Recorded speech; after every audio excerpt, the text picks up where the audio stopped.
India still remembers the blood in Baisaran, the screams in the meadows, 26 innocent civilians targeted, executed simply because they were non-Muslims. The killers asked their religion before pulling the trigger. This wasn't just terror, it was a communal massacre backed by Pakistan. These Indians, one of us, they weren't just names on a list. They were lives, they were laughter, dreams, futures, all stolen in seconds. And the world watched as India mourned. But India remembered, and India took revenge. It launched Operation Sindoor, a mission to avenge the blood of Pahalgam and the sindoor that was cruelly wiped from the foreheads of Indian wives by Pakistan-backed cowards. A new investigative report by the Times of India has uncovered chilling details behind the Pahalgam terror attack. These revelations are not just mere speculations, they are hard investigation-backed facts that expose the sinister depths of Pakistan's involvement. The Pahalgam attack was a carefully orchestrated LET-ISI project, executed with military precision under direct instructions from Pakistan's deep state, its political leadership, its military and its intelligence agency ISI. The report revealed that the terrorists asked victims their religion before shooting them, a method meant not just to kill, but to terrorize the sectarian hatred. These were not local militants, no misguided Kashmiri youth. This time Pakistan used only Pakistani nationals to carry out the killings, a calculated move to minimize intelligence leaks and leave no Kashmiri fingerprints. The mastermind? A chilling name has emerged.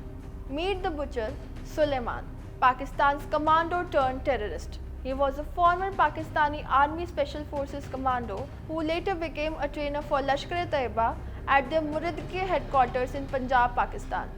Suleiman crossed the line of control in 2022 and lived secretly on Indian soil for nearly 2 years.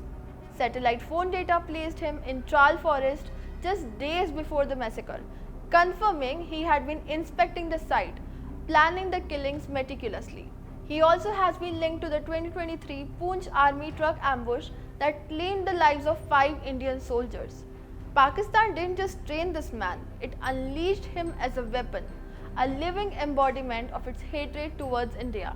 2 locals from Kashmir, Parvez and Bashir Ahmad Jothar, have been arrested for providing food, shelter and logistics, but they were kept in the dark, reportedly unaware of the mission's true goal. Everything else, planning, execution, intelligence, was Pakistani, from the rifles to the route. This wasn't just a terror attack, it was a direct assault on India's sovereignty, on our people and our pride. The Pahalgam massacre is being compared to 26/11 for a reason. The planning, the foreign handlers, the Pakistani command structure, it's all too familiar. Except this time, India didn't just mourn, India responded. India has done what needed to be done. The perpetrators were hunted down, their terror camps dismantled, and a message was sent, loud and clear, that no attack on Indian soil will go unanswered. But this is bigger than just one operation. This massacre, backed by Pakistan's military intelligence complex, is yet another stark reminder that terrorism is not just bred, but bagged across the border. The world cannot afford to look away any longer. The onus now lies on the international community to call out Pakistan's deep state, to strip away its impunity and to act, not with sympathy but with sanctions and accountability. Pakistan's deep state still operates like a factory of jihad.